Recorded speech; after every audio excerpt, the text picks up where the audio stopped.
요빠, 가이사랴에서 이방인 최초의 고넬료가 회심합니다. 고넬료와 그 가족 모였던 사람들이 성령 받은 일, 그래서 이방인에게도 생명 얻는 회개가 허락되었도다. 그래서 이제 이 가이사랴에서 생명 얻는 회개의 복음이 전해졌어요. 그리고 잠시 또 조정목면을 들어가다가 이제 안디옥에, 저 구레네 아프리카에서도 저 섬 구브루에서도 안디옥이라는 곳에 가서 복음을 전하기 시작하자 거기에 이방인들이 성령 받고 예수 믿는 역사가 일어났던 거예요. 그래서 지금 저 오른쪽 위에 안디옥에서 일어나는 일들을 우리가 지금 살펴보고 있습니다. 그래서 예루살렘 중심에서 이제 안디옥 중심에서 소아시아, 그리고 유럽, 그리고 로마, 온 유럽으로 하나님의 복음이 선포되는 게 사도행전입니다. 그래서 안디옥에서 어떻게 복음이 증거됐는지 지도를 우리가 한번 살펴봤고요.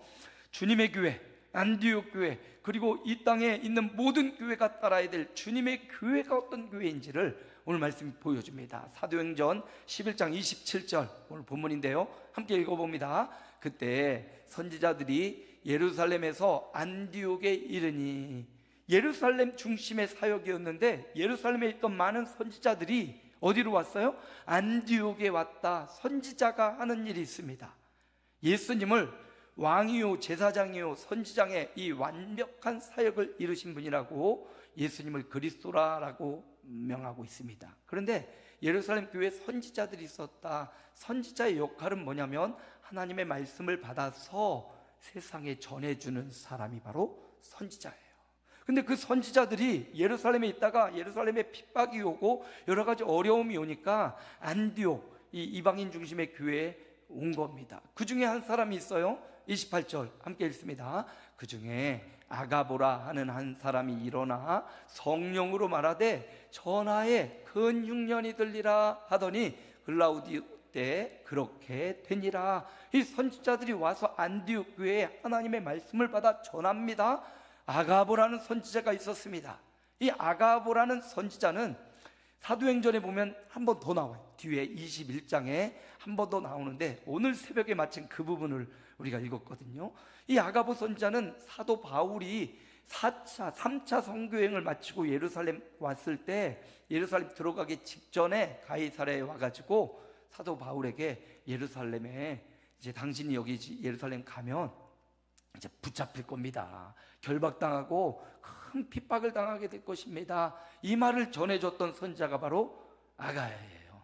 아가보 선지자예요. 근데 이 아가보 선지자의 말이 그대로 응답돼요.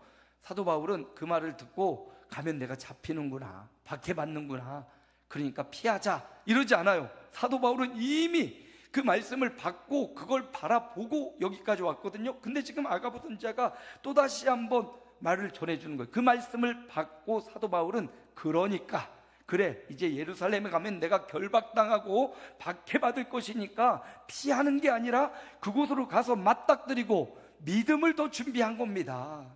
앞으로 당면할 고난과 위기를 바라보면서 회피하는 게 아니라 어떻게 해요? 믿음을 더 준비했던 겁니다. 자, 오늘 말씀으로 돌아와서 이 아가보 선지자의 말씀이 그대로 이루어져 있는데 그 선지자가 와서 말하기를 성령으로 말합니다. 성령 충만하여 말해줍니다. 천하에 큰 흉년이 들리라. 천하에 큰 흉년이 들리라. 이런 말씀을 전해준 겁니다. 그래서 여러분 이 말씀을 들으면 어떻게 될까요? 안디옥에 있는 교회들이 어떻게 될까요? 이제 곧 아주 극심한 흉년이 올 거야. 이 말씀을 들으면 어떻게 해야 돼요? 준비해야 되겠죠. 미래를 준비해야 되겠죠. 곧 큰 흉년이 오겠구나. 그러면 곡식도 좀 모으고 뭐 재산도 좀 잘 비축하고 흥청망청 쓸 때가 아니라 잘 모으고 미래를 준비해야 되겠구나, 이 말이거든요. 선지자가 말한 이 말은요, 큰 흉년이 오리라 이 말씀을 통해서 말씀을 믿고 듣고 미래를 준비하라. 여러분, 성경에 있는 모든 말씀은 그런 거예요. 성경에 있는 모든 말씀을 통해서 미래에 어떤 일이 벌어질 것이니 어떻게 하라? 지금 미래를 준비하라, 이 말씀입니다. 여러분, 우리는 미래를 압니까? 모릅니까? 여러분 미래를 알아요, 몰라요? 지금 일본에서는 큰 사건이 지금 벌어지고 있어요. 현재 일본에 2025년 7월 달에 날짜도 특정된 7월 5일에 아주 큰 대지진이 일어나가지고 몇백 년, 150년인가 110년마다 반복되는 그런 큰 지진이 일어나고 쓰나미가 일어날 것이다. 엄청난 피해를 입을 것이다. 일본의 한 만화 그리는 사람인데 내가 본 미래라는 만화를 그린 다스키라는 사람이 다스키료. 이 다스키라는 사람이 예전에도 1996년에도 이 대재앙을 한번 예고했는데 그게 또 맞았어요. 이번에 또 아주 오래 이 기록을 2025년 7월 5일이라고 이 만화를 한 지가 좀 됐거든요. 근데 이제 그 날이 다가오고 있잖아요. 그래서 지금 일본에 홍콩에서 이 만화가 막 하고 이런 소문이 막 들면서 홍콩에서 수많은 사람들이 일본 7월달 일본행 비행기를 막 감축하고 여행이 막 취소되고, 일본 스스로도 언제나 일본은 어떤 지진이나 이런 일이 발생할 수 있는 지역입니다. 그래서 이게 막 이 다스키료가 한 이 만화 제작사에서도 이거를 어떻게 예언을 하고 하는 게 아니라 이건 하나의 만화일 뿐이다, 뭐 이런 식으로 무마를 하려고 하고, 관광으로 그 일본을 방문하려는 수많은 사람들이 7월 달 방문하지 않겠다, 막 이런 예약이 막 다 취소되는 이런 일들이 지금 벌어지고 있다고 해요. 뭐 그래도 이런 이야기가 아니어도 일본은 요즘 심상치 않은 분위기가 좀 있긴 있는 건 사실인 것 같아요. 꼭 날짜가 특정되지 않아도 일본 전체 정부에서는 우리나라는 언제나 큰 재앙이 올 수 있는 그런 나라다, 그러니까 언제나 만전의 준비를 취하고 준비하겠다, 이런 입장을 취했어요. 여러분 모르겠어요. 혹시나 7월 달에 일본 갈 계획이 있는 분들은 뭐 가도 되고 안 가도 됩니다. 근데 이런 한 사람의 이 만화책이 사회에 주는 파장이 엄청나게 크다는 거예요. 그가 말한 대로 이루어질지 안 이루어질지 잘 모르겠습니다. 그런데 그가 준 말을 통해서 일본 정부가 한 표현이 중요하다는 거예요. 언제나 우리나라는 어떤 지진이나 해일에 취약하기 때문에 지금 만전을 기하겠다, 여러분 그겁니다. 하나님의 말씀의 목적도 그거예요. 하나님 글라우디오 때 그렇게 되니라 말씀이 응했지요. 큰 어떤 흉년이 들리라 라는 말씀을 통해서 안디옥 교회가 취할 수 있는 것, 지금 미래를 준비하는 겁니다. 하나님이 말씀 우리에게 주시는 목적도 그래요. 여러분 우리 미래를 압니까 모릅니까? 여러분 기독교인은요 미래를 알아요. 이 다스케료보다 더 명확하게 미래를 압니다. 우리의 미래는 무엇입니까? 우리는 언젠가 죽는다는 거예요. 이 우주적 종말이 우리에게 올 것이라는 걸 알아요. 개인적 종말도 언젠가 우리에게 다가올 것이라는 걸 알아요. 그러나 기독교인은 거기만 압니까? 그 뒤를 또 알아요. 죽고 끝이 아니라는 걸 압니다. 예수 부활을 통해서 우리는 부활을 믿고 부활을 소망합니다. 어느 순간 우리가 잠을 자고 이렇게 깨어나면 아침을 맞아요. 그러나 여러분 성도의 죽음은 잠이라고 표현하고 있죠. 오늘날 우리가 잠들었다가 깨어나니 예수 믿어 천국일 줄 믿습니다. 그러면 천국인 거예요. 그러나 어느 날 우리가 잠이 들어 다시 깨었어, 이 땅이면 아직 사명이 있는 이 땅에 있구나, 사명 감당하면 되는 겁니다. 기독교인들은 미래를 아는 예언가들이에요. 미래를 알았다면 어떻게 해야 됩니까? 지금 그 미래를 준비해야 돼요. 어떻게 준비합니까? 믿음으로 준비하는 거예요. 사도 바울이 예루살렘에 들어가면 결박당할 것이다, 그거 알고 어떻게 더 믿음을 준비해서 굳건한 믿음을 가지고 예루살렘에 들어갔던 것처럼 큰 흉년이 들리라 라는 이 선자의 말을 듣고 안디옥 교회는요 흉년을 준비했어요. 과연요 글라우디오 황제는 로마의 4번째 황제였습니다. 근데 그 글라우디오 황제가 있는 제위하는 시절 동안 4번의 큰 흉년이 왔었다고 해요. 특별히 이 글라우 왕조 때 선지자의 말이 그대로 이루어졌습니다. 그 고난의 때 큰 흉년이 특별히 저 예루살렘 쪽 안디옥 소아시아 쪽 위쪽보다 이 예루살렘 팔레스타인 지역에 더 심하게 왔던 것 같습니다. 여러분, 하나님의 말씀을 받고 미래를 준비하는 삶은 지금 현재 하는 겁니다. 오늘도 하나님의 말씀을 받고 그 말씀으로 미래를 지금 준비해 나가는, 지금 믿음을 준비하는 그런 저와 여러분이 되시기를 주님의 이름으로 축복합니다. 그리고 여기 이제 선지자가 와서 그가 예언했죠. 성령으로 말했죠.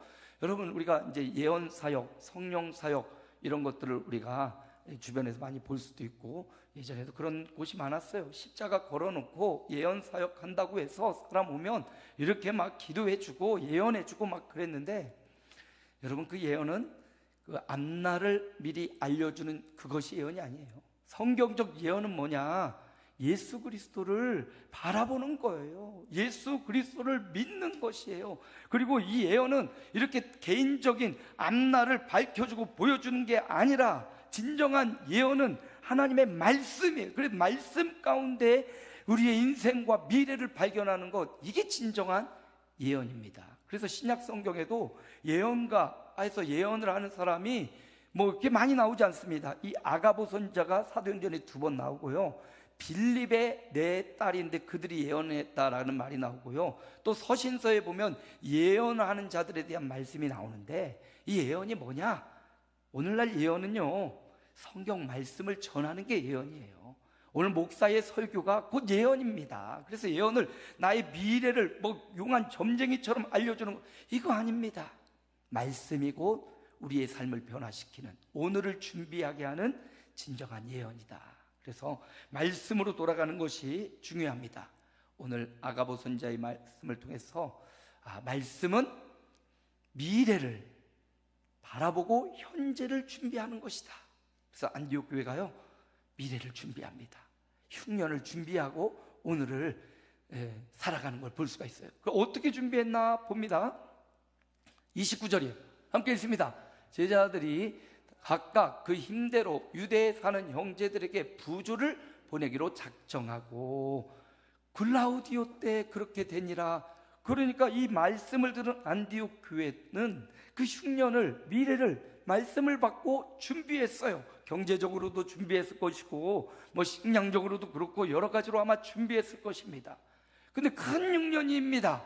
안디옥에만 이 위기가 온 게 아닙니다. 예루살렘에도 위기가 왔습니다. 그런데 안디옥 교회는 이것을 더 잘 준비해 가지고 예루살렘 교회, 형제 교회에 당면한 위기를 발견하고, 우리도 힘들지만 저 모교회, 예루살렘 교회 사도들과 제자들 핍박받고 흩어지고 얼마 남지 않은 모교회지만 힘들어하는 이 예루살렘 교회를 외면할 수 없는 거예요. 그래서 그들이 어떻게 합니까?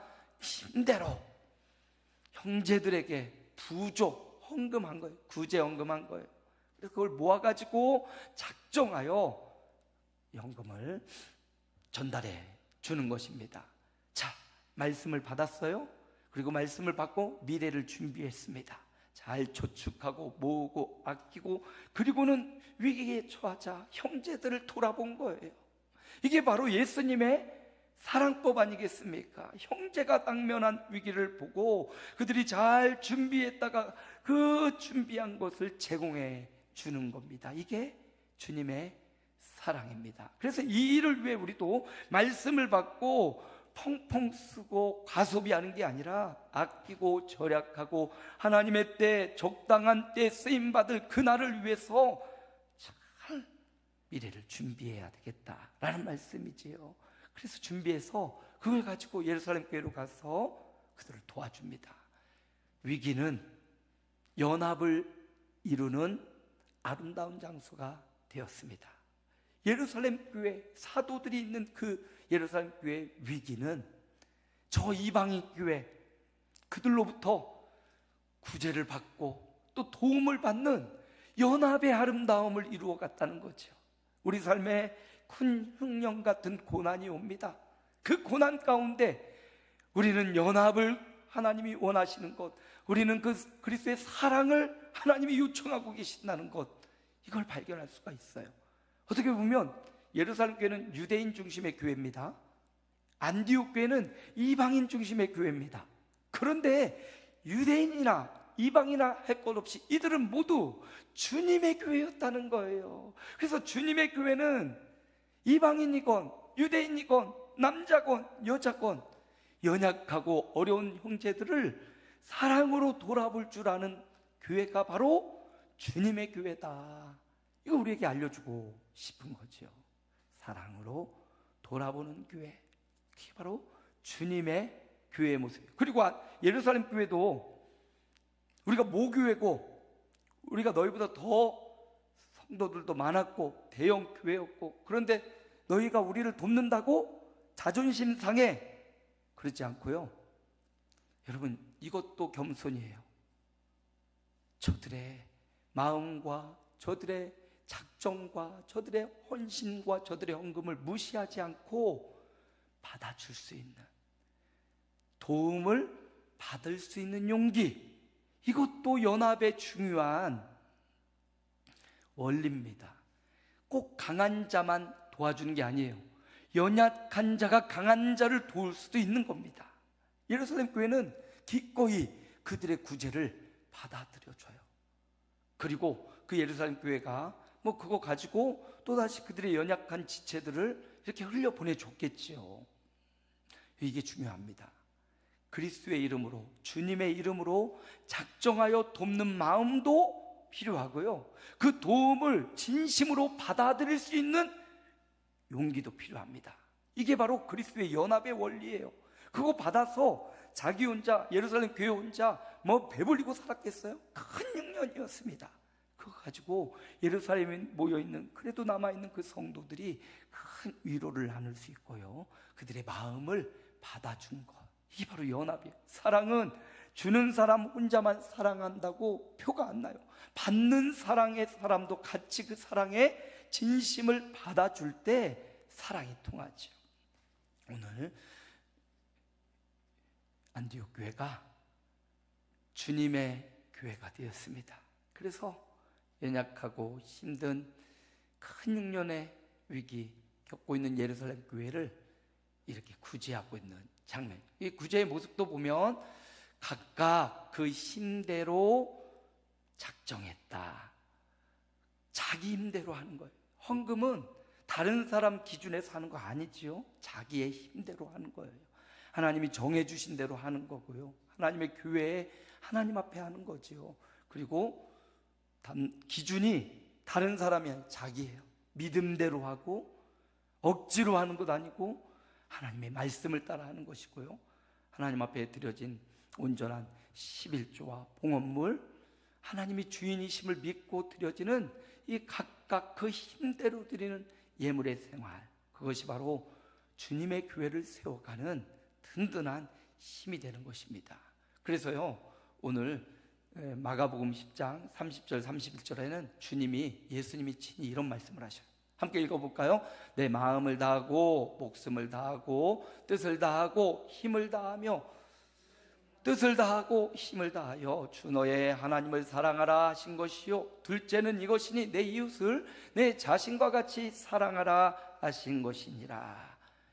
예루살렘 교회나 안디옥 교회나 큰 흉년은 같이 당했습니다. 그런데 그 흉년에 예루살렘 교회, 모교회의 아픔을 더 생각하며 미래를 준비했던 안디옥 교회가 마음을 다하고 목숨을 다하고 뜻을 다하고 힘을 다하여 하나님을 사랑하고, 그 하나님을 사랑하는 마음이 또 형제 교회, 같은 주님의 교인 예루살렘 교회, 그 이웃을 내 자신같이 사랑하는 사랑의 모습으로 구제하고 그들을 도와주었습니다.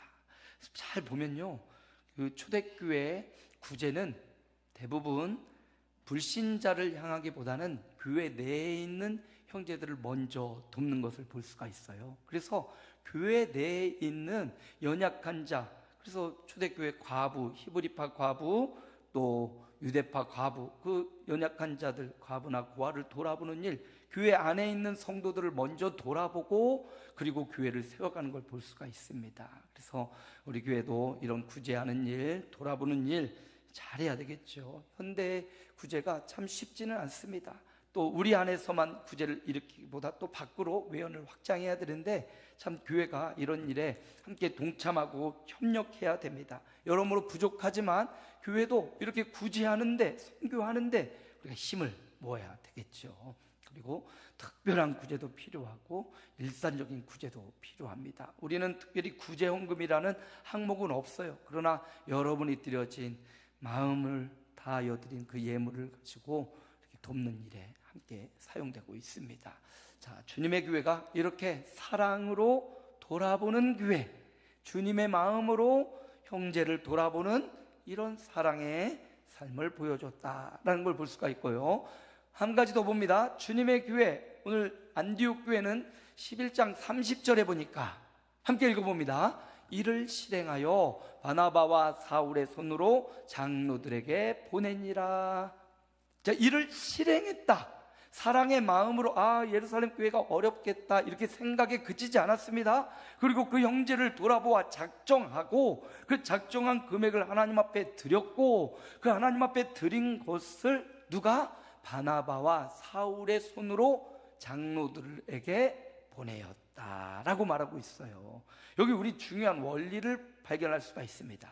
우리가 누군가를 돕고 누군가를 돌아볼 때 가능하면 어떻게 했다는 거예요? 교회의 이름으로 했다는 거예요. 개인의 이름을 드러내지 않고, 자기의 이름을 드러내지 않고, 그들이 안디옥 교회 성도들이 작정해서 교회에 그 예물을 드리고, 그 드려진 예물을 구별해서 개배인의 이름이 아니라 교회의 이름으로 바나바와 사울의 손에 맡겨서 예루살렘 교회에 전달해 줬다. 이거 여러분 중요한 원리를 발견할 수가 있어요. 어떤 원리냐? 우리가 개인적으로 누군가를 후원할 때 그런 경우 있잖아요. 누군가를 후원할 때 개인적으로 할 때가 있단 말이에요.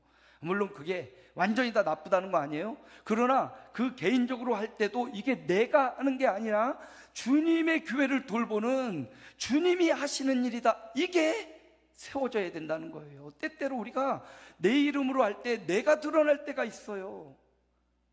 내가 인정받고 싶은 마음이 있고 내가 나타나고 싶은 마음이 있단 말이에요. 그래서 우리가 이 부분을 조심히 해야 됩니다. 안디옥 교회는 그거를 교회 하나님 앞에 드리고, 교회가 대표해서 바나바와 사울을 파송해서 우리 교회 온 성도들의 마음을 모아 모교회인 예루살렘 교회를 도웁니다. 이것은 성도들의 마음이요, 하나님을 사랑하고 형제를 사랑하는 주님의 마음을 전달하는 것입니다. 이렇게 하면 안디옥 교회가 남는 것이 아니요, 하나님이 남는 거예요. 주님이 하신 일이 되는 거예요. 잘못하면 내 이름이 드러나서 내가 했거든 하고 내가 영광을 받을 수 있단 말입니다. 그러니 안디옥 교회는 그러지 않고, 나는 주님 앞에 드렸고 주님이 일하시옵소서, 주님이 일하셨습니다, 이렇게 주님의 영광을 드러내고 있는 안디옥 교회의 겸손함을 우리가 발견할 수가 있어요. 오늘 이 말씀을 통해서 우리도 이 원리를 잘 받아들여야겠죠.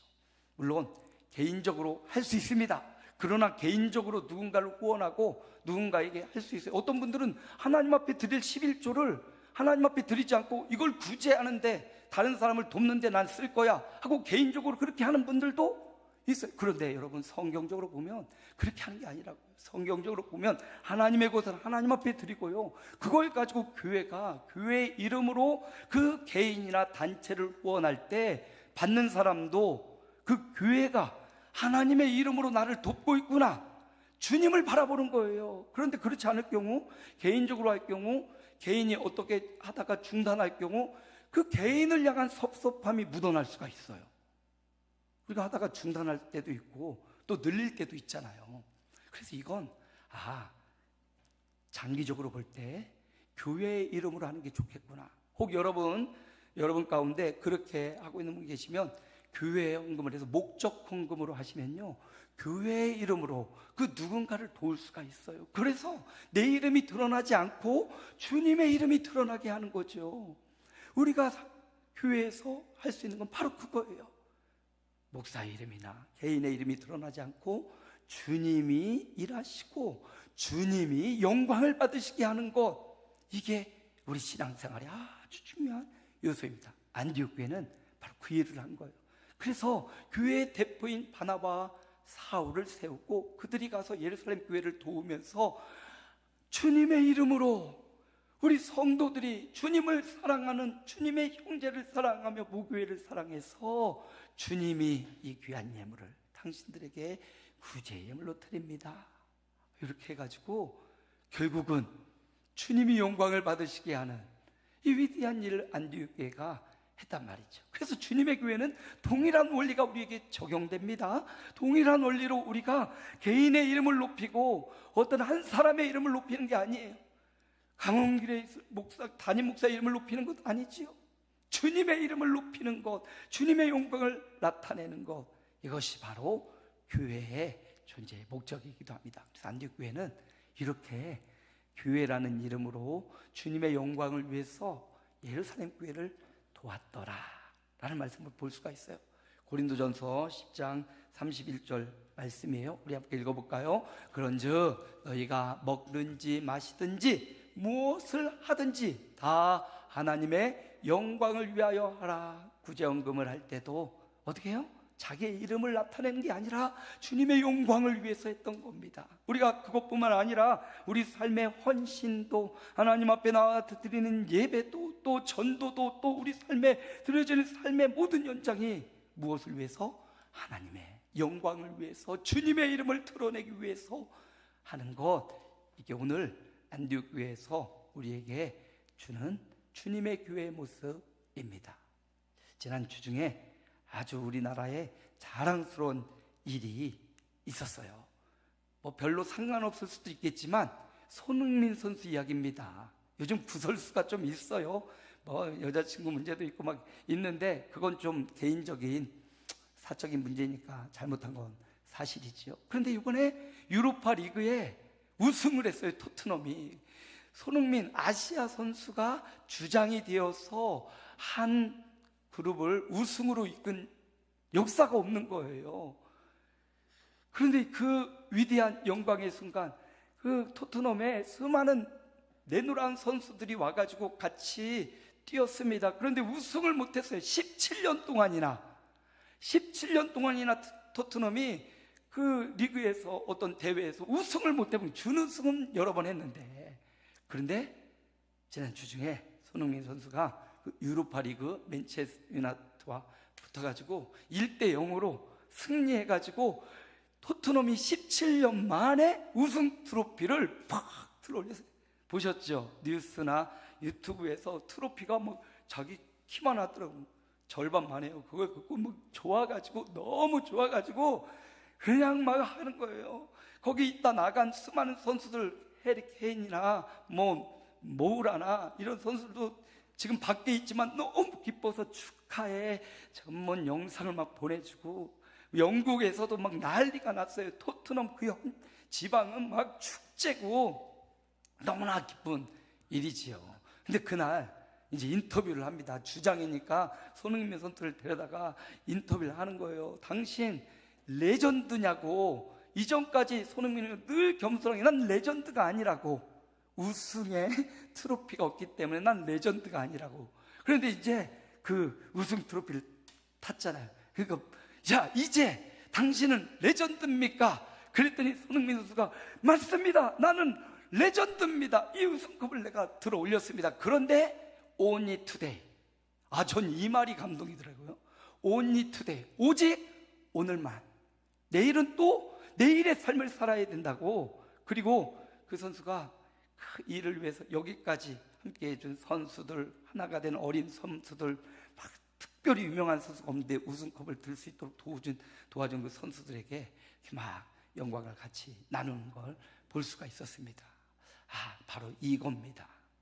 그 손흥민의 위대한 점, only today, 오직 오늘만 난 레전드라고, 내일은 또다시 도전자가 되어서 뛰는 그 겸손한 모습. 오늘 안디옥 교회의 모습 보면서요, 그 영광을 자기 자신에게 돌리지 않고 팀원들에게 돌리면서 또다시 나는 노력할 거라는 손흥민의 인터뷰 내용을 보면서 우리의 삶이 한낱 축구를 하는데도 이 공을 차는데 세상적 금방 또 늙어지면 못할 그 일을 하는데도 그렇게 마음을 담아 그 팀의 영광을 위해서 헌신하는 선수가 있는데요, 우리는 하나님 나라에 하나님 영광을 위해 살아가는 저와 여러분입니다. 그럼 저와 여러분이 어떻게 살아야 되느냐? 오늘 고린도전서가 말해주는 것처럼요, 오늘 하루의 삶이 하나님의 영광을 위해 살아가는, 물론 부모 형제 자녀들을 위해서 살아가야 되지요. 그러나 그 부모 형제 자녀들을 잘 이끌고 살림을 잘하는 이유도 뭡니까? 하나님의 영광을 위해서라는 거룩한 큰 목적이 있다는 사실, 이걸 우리가 놓쳐서는 안 되겠죠. 안디옥 교회, 바로 주님의 교회였던 그 교회는 하나님의 영광을 위해서 자신들의 이름, 자신들의 어떤 명단, 어떤 사람은 많이 했을 거예요, 어떤 사람은 조금 했을 거예요. 그러나 그들의 이름이 아니라 주님의 영광을 위해서 자신의 이름을 덮어두고 주님의 교회, 하나님의 영광을 위해서 헌신했던 안디옥 교회의 모습을 우리에게 보여주고 있습니다. 말씀을 마무리합니다. 주님의 교회는, 세상 모든 교회는요, 주님의 교회이어야 하고 주님의 교회로 나아가야 됩니다. 한 개인의 교회, 누구의 목적을 위한 교회가 아니라 우리 주님이 다스리시는 주님의 교회가 바로 진정한 교회입니다. 주님의 교회 안디옥 교회가 행하였던 모습을 통해서 오늘 우리에게 주님이 요청하는 바가 있지요. 어떻게 해야 돼요? 말씀을 믿고 미래를 준비하라. 오늘 우리에게 주신 말씀, 우리 개인적 종말도 오고 개인적 우주적 종말도 와요. 개인적 고난도 오고 개인적 어떤 승리의 날도 올 거예요. 어떻게? 오늘을, 그 말씀을 믿고 오늘 믿음을 준비하고 오늘 그리스도를 향한 헌신을 준비할 때 주님의 교회로 세워지는 것입니다. 사랑으로 돌아보는 것, 자신의 것을 드리지 않고는 사랑이 표현되지 않아요. 말로 고백하고 물질을 들여 고백하고 드려질 때 사랑으로 형제를 돌아볼 수 있었습니다. 그리고 마지막, 오직 주님의 이름만 나타나십시오. 내가 죽고 그리스도가 나타나는 하나님의 영광 돌리는 삶이, 이런 삶과 목적이 일어날 때 안디옥 교회는 주님의 교회로 세워져 갈 수 있었습니다. 우리 아름다운 교회도 주님의 교회로 세워지기 위해서 하나님의 말씀을 듣고 믿고 그 말씀이 이루어질 것을 믿고 미래를 지금 믿음으로 준비해 나가고, 사랑으로, 하나님을 사랑하는 그 사랑으로, 주님께 받은 그 사랑으로 믿음의 형제들을, 자매들을 사랑하는, 돌아보는 사랑의 교회, 그리고 이 모든 일 가운데 오직 우리 주님 앞에 영광, 우리 하나님께 영광을 돌리는 이런 마음의 자세로 주님의 교회로 세워져가는 저와 여러분 되시기